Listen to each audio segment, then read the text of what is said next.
CET common eligibility test नहीं, common exploitation test है, जिसमें बहुत सारे बच्चों का, बेरोजगार बच्चों का इकट्ठे शोषण किया जा रहा है हरियाणा सरकार के द्वारा। जब से सोशियो इकोनॉमिक के 5 अंकों के विरुद्ध हाईकोर्ट ने फैसला सुनाया है, तब से 2 धड़े से बन गए हैं हरियाणा में। पहला तो ये जिनके पेपर क्लियर थे, जो नौकरी पे थे, कि कैसे उनकी नौकरी बचे, और दूसरा कैसे ये प्रक्रिया जल्द से जल्द पूरी हो, हरियाणा सरकार इस प्रक्रिया को पूरा करे। और दूसरा धड़ा वो जो ये कहता है कि अब हरियाणा सरकार को अपनी भूल सुधारने का मौका मिल गया है, वे सीईटी को क्वालिफाई करके दोबारा से पेपर ले सकते हैं। इसी आस में दोबारा से सभी लाइब्रेरीज भर चुकी हैं, लाइब्रेरी में बच्चे दिन रात मेहनत कर रहे हैं, एक आस में, छोटी सी आस में, पता कुछ नहीं है।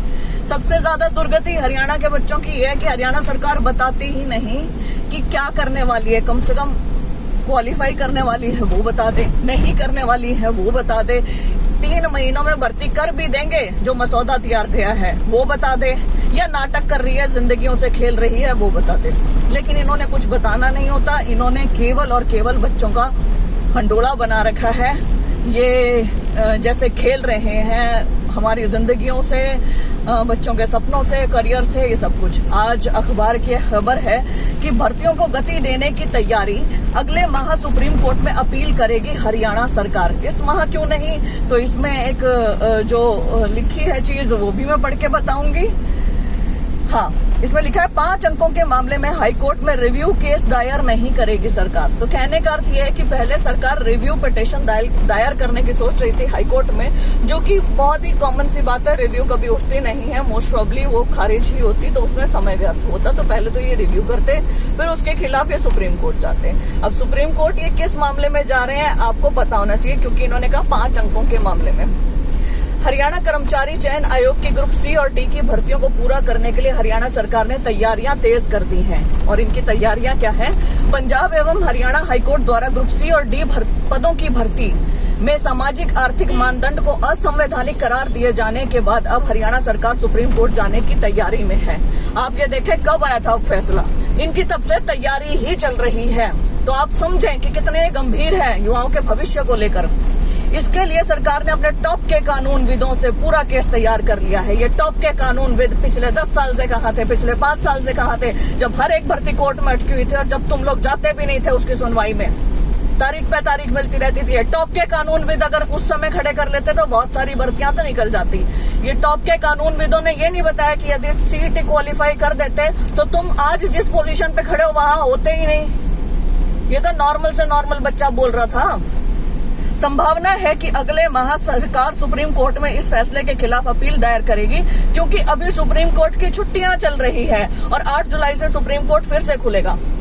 ऐसा है हरियाणा सरकार, बच्चों को बेवकूफ ना बनाओ। यहाँ मैं सबको बताना चाहूंगी कि यदि कोर्ट की छुट्टियां होती भी हैं तो भी वेकेशन बेंचेस लगती हैं। वेकेशन बेंचेस होती हैं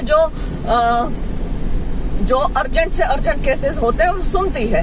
यहाँ लाखों बच्चों का भविष्य दांव पे है, इससे अर्जेंट केस और क्या होगा। आप वेकेशन बेंच पे केस दायर कर सकते थे, लेकिन आपने बनानी है कहानियां, आपने उलझाए रखने हैं। भाई चलो 8 जुलाई तक धक्का दो इस मामले ने, यूं कह दो भाई अभी तो छुट्टी चल रही है, हमने तो आगे करना है। टॉप के कानूनविदों ने ये नहीं बताया कि वेकेशन बेंच में लगा सकते हैं हरियाणा सरकार, मैं बता रही हूँ आप लगा सकते हो। सरकार ने तय कर लिया है कि हाईकोर्ट के फैसले के खिलाफ हाईकोर्ट में रिव्यू केस दायर नहीं किया जाएगा। सुप्रीम कोर्ट में जाने का एक ही रास्ता है। इस पूरे मसौदे को मुख्यमंत्री नायब सिंह सैनी को दिखाया जा चुका है। मुझे उनके बुद्धि और विवेक के ऊपर शक है, मैं बोलती हूँ, और मुझे नहीं पता उनको कितना ज्ञान है इस चीज का, कितना नहीं है। लेकिन आप हरियाणा के बच्चों की जिंदगियों के साथ खेल रहे हो, ये तय है। सुप्रीम कोर्ट जाने के पीछे सरकार का तर्क है कि पंजाब एवं हरियाणा हाईकोर्ट की डबल बेंच ने पहले ही सामाजिक आर्थिक मानदंड के अंकों को सही ठहराया हुआ है, इसलिए सुप्रीम कोर्ट को इस फैसले को आधार बनाया जाएगा। इतना ही नहीं, खंडपीठ ने भी हरियाणा सरकार की तारीफ भी की हुई है। ऐसे में डबल बेंच के फैसले को डबल बेंच नहीं पलट सकती। यदि फैसला पलटना है तो बड़ी बेंच के सामने सुनवाई होनी चाहिए। एक फैसला किसी ने दे दिया, ठीक है, वो भी छोटा मोटा ढीला मिला केस तैयार करके वो था, आप भी जानते हैं असंवैधानिक है। दूसरा फैसला जो भी लेटर स्टेज पे होता है, मान लीजिए कोई फैसला हुआ है 2015-16 में, दूसरा फैसला हो रहा है 2024 में, तो 2015-16 वाला फैसला उठा के कैसे कह सकते हैं कि हम ये वाला दिखाएंगे? नहीं हो सकता है। वो जो लेटर स्टेजेस पे होता है, जो आखिरी फैसला होता है, वो मान्य होता है। आप भी तो यही चीज करते हैं। आप भी तो पहले कोई नोटिस निकालते हैं, फिर दूसरा कोई नोटिस निकालते हैं, फिर तीसरा कोई नोटिस निकालते हैं, और वो पहले वाले को चेंज कर रहा होता है, दूसरे वाले को चेंज कर रहा होता है, तीसरे वाला। तो बच्चे भी फिर आपके खिलाफ चले जाए कि आपने भी तो उस तारीख को पहले वाला नोटिस निकाला था, हमने तो भाई वही सोच के काम किया, तो हम तो वहीं जाएंगे।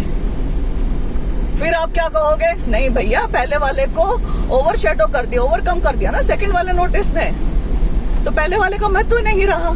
जो लेटर स्टेजेस पे है उसका महत्व रहा, दूसरे वाले को तीसरे ने कर दिया। यही होता होगा, कॉमन सेंस की बात है। तो पहले वाले फैसले को पलट दिया ना। बहरहाल मुझे ऐसा लगता है कि बहुत सारे बच्चे उम्मीद लेके तैयारी कर रहे हैं। बहुत सारे बच्चे तकरीबन 5 साल से भर्तियों की बाट देख रहे हैं। पहले भी ग्राम सचिव, पटवारी, कैनाल पटवारी, ये सारी भर्तियां निकाली थी, इनकी लीक हो गई थी। फिर उसके बाद इन्होंने सीईटी का झुंझुना छेड़ दिया था कि भैया सीईटी करवाएंगे, उसके अंदर सारी ले लेते हैं भर्तियां, जो कि इनसे वो भी पूरा नहीं हुआ। और इसी के साथ जो बच्चे 3.5 साल से पहले सीईटी देने से पहले योग्यता नहीं हासिल कर पाए थे, 12वीं पास नहीं थे, ग्रेजुएशन नहीं थे, वे बच्चे अलग। वे बच्चे अब 3.5 साल से बाट देख रहे हैं कि सीईटी हो, हम एग्जाम दें और हम लगें, लेकिन वो योग्य होने के बावजूद भी एग्जाम नहीं दे पा रहे हैं। क्यों? क्योंकि सीईटी आपने दोबारा करवाया नहीं। 1 साल में 2 सीईटी करवाने वालों से एक सीईटी तो पूरा हो नहीं रहा है, उसमें भी आप ढंग से चल नहीं रहे हो। बार बार मैंने कितनी बार आपको कहा, कितनी आपको पत्र लिखे, ईमेल्स लिखे, आपको बार बार कहा कि आप असंवैधानिक तरीके से चल रहे हैं। जिस दिन भी सोशियो इकोनॉमिक के अंकों में संशोधन करते हैं, क्योंकि जिस दिन भी ये चैलेंज हो गया, उस दिन बच्चे, लाखों की तादाद में बच्चे, हजारों की तादाद में बच्चे नौकरियों से हटेंगे, भर्तियां रद्द होंगी और ये सब कुछ होगा। 2019 से मैं ये चीज कहने लगी थी, आज ये हो गया है। उसके बाद भी आप इसको पुश करने में लगे हुए हैं। यू नो दिस थिंग कि इट इज नॉट पॉसिबल। संशोधन करके आप चल सकते हैं, ऐसे नहीं चल सकते हैं।